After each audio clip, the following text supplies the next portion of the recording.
اعوذ باللہ من الشیطان الرجیم، بسم اللہ الرحمن الرحیم۔ السلام علیکم خاران۔ آج کا ہمارا جو لاسٹ درس ہے، امام موسیٰ کاظم علیہ السلام کی شہادت کے حوالے سے کورس چل رہا تھا، اس کے بارے میں شیخ طوسی نے محمد بن غیاث سے روایت کی ہے کہ ہارون رشید نے یحییٰ بن خالد سے کہا کہ موسیٰ بن جعفر کے پاس جاؤ، اس سے لوہا توک و زنجیر اتار دو، اور میرا سلام اسے کہو کہ تیرا چچا زاد بھائی کہہ رہا ہے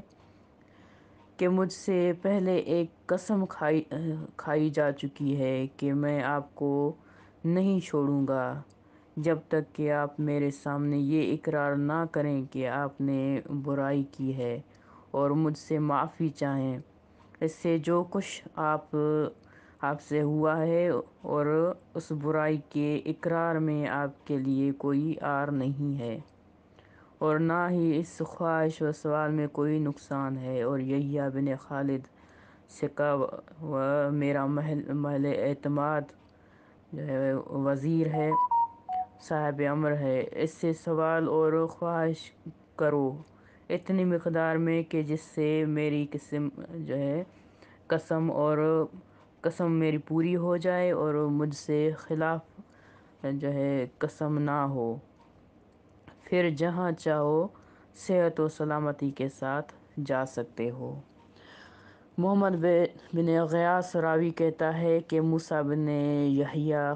بن خالد نے خبر دی کہ موسیٰ بن جعفر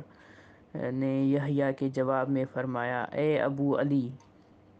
میری وفات قریب ہے اور میری اجل میں سے ایک ہی ہفتہ باقی رہ گیا ہے۔